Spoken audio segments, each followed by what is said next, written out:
노조가 파업을 하는 이유는 명확하죠. 더 나은 임금, 더 나은 복지, 더 안정적인 고용을 위해서입니다.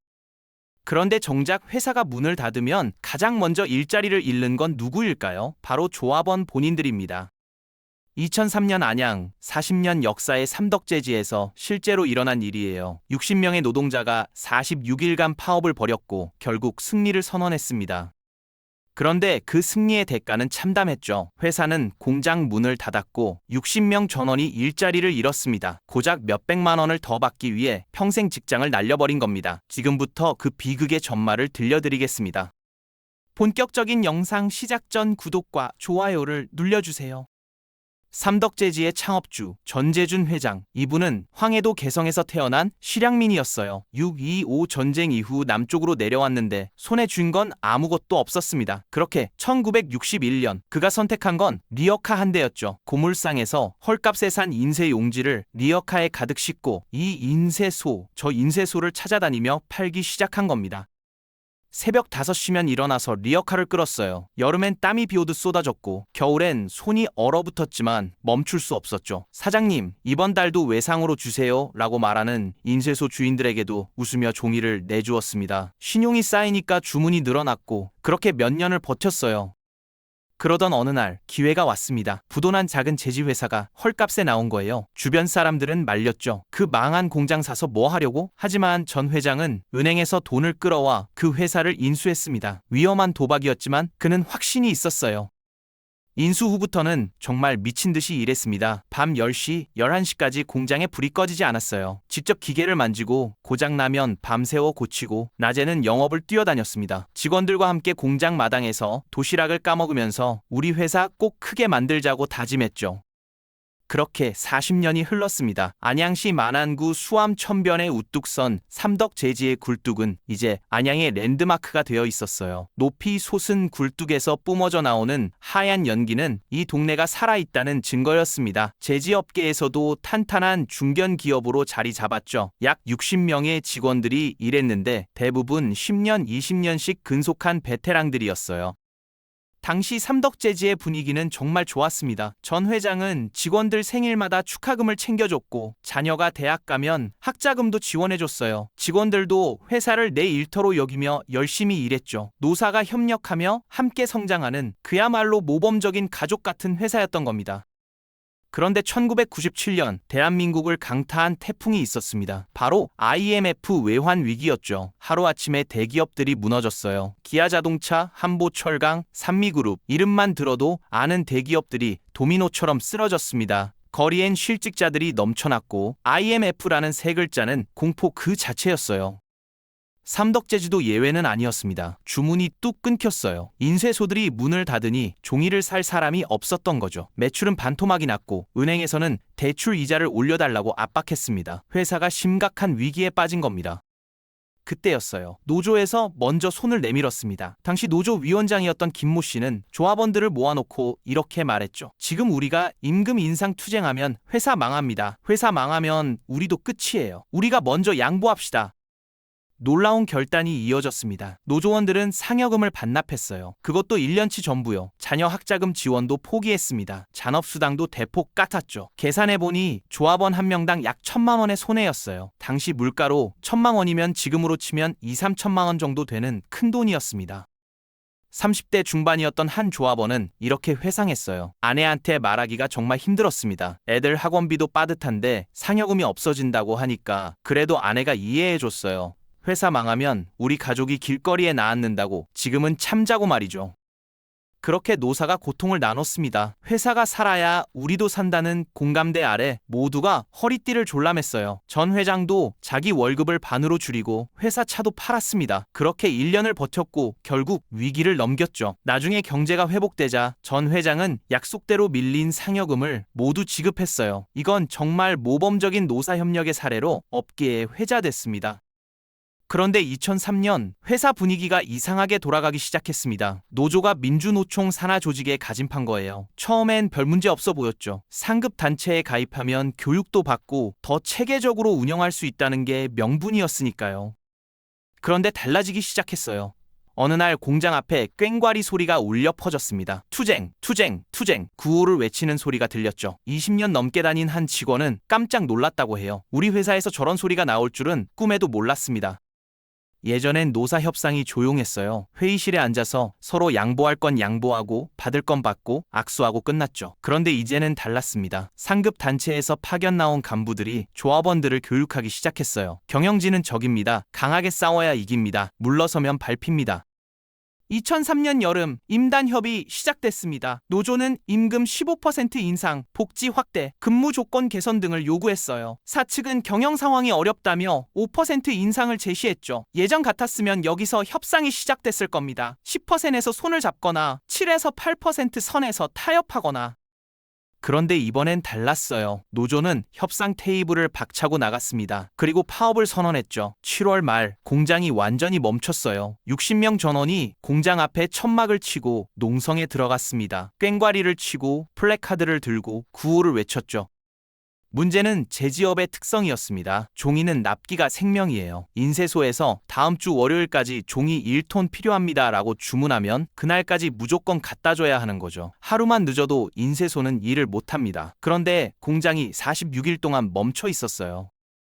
신규 주문은 당연히 끊겼고 기존에 받아둔 주문조차 납품하지 못했습니다. 40년 동안 쌓아온 신뢰가 한순간에 무너졌죠. 거래처들은 하나둘씩 다른 제지 회사로 발길을 돌렸어요. 삼덕제지는 이제 믿을 수 없다는 소문이 업계에 퍼졌습니다.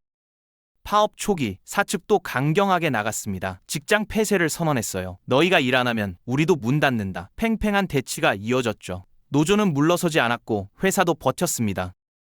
그런데 한 달이 넘어가자 전재준 회장의 마음이 흔들리기 시작했어요. 당시 그의 나이 80세였습니다. 평생을 바쳐 키운 회사에서 말년에 이런 일을 겪게 된 거죠. 리어카를 끌던 20대부터 80세까지 60년을 일만 하며 살았는데 이제 와서 자신이 키운 직원들과 꽹과리를 마주하고 있는 겁니다. 어느 날 밤 전 회장이 공장을 찾았다고 해요. 멈춰있는 기계들을 바라보며 한참을 서 있었대요. 옆에 있던 임원이 물었죠. 회장님 괜찮으십니까? 전 회장은 한숨만 푹 쉬었다고 합니다. 며칠 후 전 회장은 놀라운 결정을 내렸습니다. 그냥 문 닫겠습니다. 임원들이 깜짝 놀랐어요. 회장님, 농담이시죠? 농담 아닙니다. 이 공장 부지는 안양시에 기증하겠어요. 그리고 사업은 경남 함안으로 완전히 옮기겠습니다. 초강수였죠.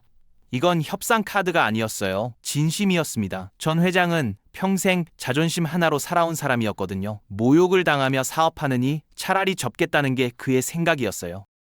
그리고 노조 측에 파격적인 제안을 내놨습니다. 법정 퇴직금은 당연히 주고 거기에 근속 연수에 따라 위로금을 추가로 지급하겠다는 거예요. 10년 근속자는 1천만 원, 20년 근속자는 1,500만 원, 30년 이상은 최대 2,500만 원까지 법적 의무보다 훨씬 많은 돈이었습니다. 보통 회사가 공장 이전하면서 기존 직원들한테 퇴직금만 주고 끝내는 게 일반적이에요. 그런데 전 회장은 위로금까지 얹어준 거죠. 40년 동안 고생했으니 이 정도는 챙겨줘야 한다는 게 그의 마음이었습니다. 하지만 이미 감정의 골은 깊어질 대로 깊어진 상태였어요. 노조와 사측, 서로를 바라보는 눈빛에는 신뢰가 사라지고 적대감만 남아 있었습니다. 노조의 반응은 예상 밖이었습니다. 턱없이 부족합니다. 최소 3천만 원은 받아야죠. 상급 단체에서 파견 나온 간부가 조합원들 앞에서 말했어요. 회장이 저렇게 나오는 건 우리가 무서워서입니다. 조금만 더 밀어붙이면 돈 더 내놓을 겁니다. 절대 물러서면 안 됩니다. 조합원들 사이에서도 의견이 갈렸어요. 40대 중반이었던 한 조합원은 불안했다고 해요. 저는 솔직히 받고 싶었습니다. 2천만 원이면 작은 돈 아니잖아요. 그런데 회의 때 그런 말 꺼내면 분위기가 싸늘해졌어요. 배신자냐, 회사 편드냐 이런 눈초리를 받았죠. 파업은 계속됐고 회사는 조금씩 무너져 갔습니다. 공장은 멈췄지만 돈은 계속 나갔어요. 전기세, 수도세, 기계 유지비, 은행 이자 하루에도 수백만 원씩 빠져나갔습니다. 거래처들은 이미 다 떠났고 새 주문은 당연히 들어오지 않았죠. 은행에서 연락이 왔어요. 대출 회수하겠습니다. 이 상태로는 더 이상 믿을 수 없습니다. 회사의 신용등급도 떨어졌습니다. 40년 동안 한 번도 빚 안 갚은 적 없는 회사였는데 이제 부실기업 딱지가 붙은 거예요. 그런데 노조는 여전히 확신에 차 있었습니다. 상급 단체에서는 계속 이렇게 말했어요. 삼성, 현대 같은 대기업도 우리 투쟁에 무릎 꿇었습니다. 겨우 중소기업 하나가 뭐가 무섭습니까? 조금만 더 버티세요. 회장이 곧 항복합니다.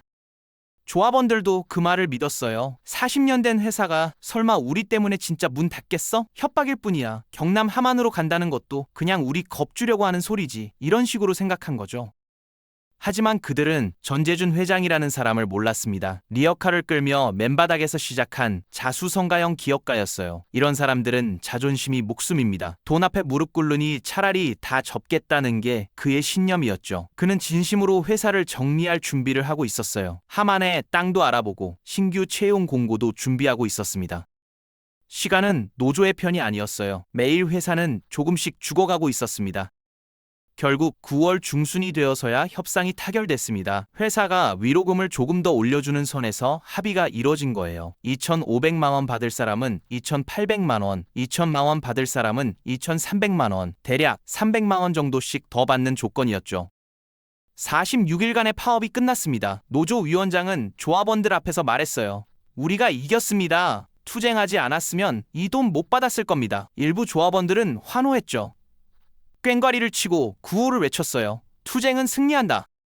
그런데 승리의 기쁨은 일주일도 가지 않았습니다. 회사에서 공문이 날아왔어요. 안양 공장은 예정대로 폐쇄합니다. 모든 설비는 경남 함안으로 이전하며 기존 직원 전원과의 고용관계는 종료합니다. 조합원들은 당황했습니다. 설마 진짜 문 닫는 건 아니겠지? 하지만 현실이었어요. 10월 초 공장 설비를 뜯어내기 시작했습니다. 기계들이 트럭에 실려 하나둘씩 사라졌죠. 40년 동안 돌아가던 기계들이 떠나는 모습을 지켜보며 어떤 조합원은 눈물을 흘렸다고 해요. 12월 공장 문이 완전히 닫혔습니다. 60명 전원이 퇴직금과 위로금을 받고 회사를 떠났어요. 30년 넘게 다닌 한 직원은 이렇게 말했죠. 마지막 날 공장 앞에 서서 굴뚝을 바라봤습니다. 연기가 안 나오는 굴뚝. 정말 끝이구나 싶었어요. 계산해보면 참 허무한 결과였습니다. 46일 동안 투쟁해서 추가로 받아낸 위로금이 300만 원이에요. 그런데 그 300만 원을 위해 앞으로 20년, 30년을 더 다닐 수 있었던 직장을 날려버린 겁니다. 50대 초반이었던 한 조합원을 예로 들어볼까요? 그는 삼덕재지에서 25년을 일했어요. 정년까지 10년이 더 남아 있었죠. 만약 회사가 계속 돌아갔다면 10년 동안 월급으로만 2억 원 이상을 받았을 겁니다. 퇴직금도 더 많이 받았겠죠. 그런데 지금 손에 쥔 건 2,300만 원이 전부입니다.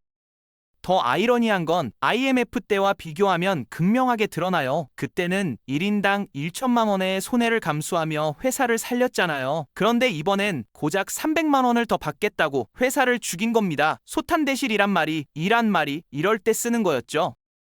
사실 여기에는 더 큰 비극이 숨어 있습니다. 만약에라는 가정을 해볼까요? 만약 노조가 강성투쟁 대신 원만하게 협상했다면 어떻게 됐을까요? 경남 함안으로 공장을 옮길 때 전재준 회장은 분명히 고민했을 겁니다. 숙련공들을 데려갈까 말까? 제지업은 기술이 필요한 산업이에요. 종이 두께 조절, 습도 관리, 기계 미세 조정 이런 건 책으로 배울 수 있는 게 아니거든요. 10년, 20년 현장에서 몸으로 익혀야 하는 노하우죠.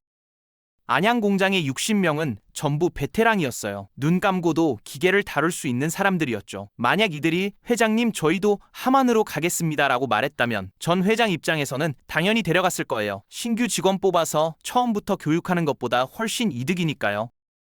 실제로 제지업계의 한 전문가는 이렇게 말했습니다. 공장 이전할 때 숙련공 승계는 거의 필수예요. 새 직원 교육하는 데만 1, 2년 걸리고 그동안 불량률이 올라가서 손해가 큽니다. 삼덕재지 조합원들이 원만하게 해결했다면 최소 절반은 함안으로 갔을 겁니다. 그런데 46일 동안 꽹과리치며 회사를 공격한 사람들을 누가 데려가겠어요? 전 회장도 사람입니다. 감정이 있죠. 이 사람들 데려가면 함안에서도 똑같이 파업할 거야 라고 생각했을 거예요. 결국 함안 공장은 전원 신규 채용으로 시작했습니다. 더 큰 손해는 따로 있었어요. 재취업 문제였죠. 이력서에 삼덕재지 근무 46일 파업 참여라고 쓰는 순간 많은 회사에서 걸러집니다. 특히 중소기업 사장님들은 노조 활동 이력을 정말 싫어하거든요. 이 사람 뽑았다가 우리 회사에서도 파업하면 어떡하지? 당시 50대였던 한 조합원은 1년 넘게 일자리를 못 구했다고 해요. 이력서를 100군데 넣었는데 면접 기회도 거의 안 왔죠. 겨우 들어간 곳이 작은 플라스틱 공장이었는데 월급이 삼덕재지의 절반이었대요. 차라리 그때 조용히 마무리하고 회장님 추천서라도 받아올 걸 그랬습니다. 후회해도 소용없지만요. 만약 원만하게 합의했다면 전 회장의 성품으로 볼 때 더 좋은 조건을 줬을 가능성이 큽니다. 위로금도 더 많이 주고 하만 이전 직원들한테는 이사비 지원, 주거 지원까지 해줬을 거예요. 그리고 무엇보다 삼덕재지에서 40년 성실히 근무라는 깨끗한 이력을 갖고 나올 수 있었죠. 결국 그들이 손에 쥔 건 300만 원뿐이었고 잃어버린 건 미래 전부였습니다. 그런데 여기서 질문 하나 던져볼게요. 도대체 왜 이런 일이 벌어진 걸까요? 노조 조합원들이 바보였을까요? 아니에요. 그들도 평범한 가장들이었고 가족을 먹여 살려야 하는 사람들이었습니다. 문제는 상급단체였어요. 민주노총 같은 거대 조직은 강경 투쟁 노선을 고수합니다. 투쟁하지 않으면 권리를 지킬 수 없다. 자본은 양보하지 않는다. 끝까지 싸워야 이긴다. 이런 논리죠. 그런데 이게 항상 옳은 걸까요? 민주노총은 조합원이 100만 명이 넘습니다. 엄청난 조직이죠. 그런데 총 파업 선언하면 실제로 몇 명이나 나올까요? 많아야 20만 명이에요. 나머지 80만 명은 안 나옵니다. 왜일까요? 현장 노동자들은 알거든요. 무리한 파업은 내 밥그릇 깰 수 있다는 걸요. 대기업 정규직이야 회사가 튼튼하니까 파업해도 괜찮을 수 있어요. 그런데 중소기업은 다릅니다. 한 달만 멈춰도 회사가 흔들려요. 상급 단체 지도부는 주로 정치적인 구호를 외칩니다. 비정규직 철폐, 재벌 해체, 노동자 정권 창출 이런 거요. 나쁜 말은 아니에요. 하지만 현장 노동자는 더 절실한 게 있어요. 이번 달 월급, 내년 임금 인상률, 우리 회사가 망하진 않을까? 이런 현실적인 고민이죠.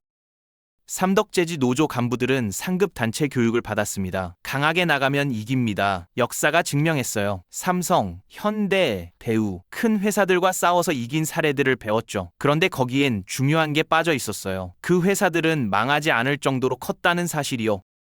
직원 60명인 재지, 회사랑 직원 10만 명인 대기업은 다릅니다. 대기업은 파업해도 버틸 여력이 있어요. 그런데 중소기업은 한 달만 멈춰도 생존이 걸려요. 이 차이를 상급단체는 가르쳐주지 않았던 겁니다. 어떤 조합원은 나중에 이렇게 말했어요. 상급단체에서 나온 간부가 자꾸 이긴다고 했어요. 우리를 믿으라고 했죠. 그런데 막상 회사 문 닫으니까 그 간부는 사라졌습니다. 전화해도 안 받더라고요. 책임은 우리만 졌죠. 결국 상급단체의 정치적 투쟁 논리와 현장의 생존 논리가 충돌한 거예요. 그리고 그 대가는 고스란히 60명의 노동자가 짊어졌습니다. 사실 파업 기간 동안 조합원들이 전부 한마음이었던 건 아닙니다. 겉으로는 단결된 것처럼 보였지만 속으로는 불안과 걱정이 컸어요. 파업 2주차쯤 됐을 때였대요. 천막 안에서 한 조합원이 조심스럽게 말을 꺼냈습니다. 형님들, 저 솔직히 좀 불안한데요. 이러다 진짜 회사 망하는 거 아닙니까? 순간 분위기가 싸늘해졌죠. 노조 간부가 버럭 소리를 질렀어요. 너 지금 무슨 소리 하는 거야? 회사 편 들려고? 그 조합원은 항변했습니다. 아니, 회사 편이 아니라 저는 애가 셋인데 이렇게 월급 안 나오면 진짜 힘듭니다. 회장님이 준다는 위로금이라도 받고 정리하는 게 말을 끝까지 못했어요. 주변 조합원들이 차가운 눈빛으로 쳐다봤거든요. 다음 날부터 그 사람은 배신자로 찍혔습니다. 천막에서도 따돌림 당했고 조합원들끼리 술 마실 때도 안 불렀대요. 어떤 사람은 대놓고 어용이라는 말까지 했죠. 결국 그 조합원은 입을 다물 수밖에 없었습니다. 파업 한 달쯤 지났을 때 또 다른 조합원이 제안했어요. 우리 투표 한번 해봅시다. 정말 끝까지 파업할 건지 아니면 회사 제안받고 마무리할 건지. 노조 위원장이 단칼에 잘랐습니다. 무슨 투표? 이미 총회에서 결정한 사항이야. 끝까지 투쟁하기로 했잖아. 지금 와서 흔들리면 어떡해?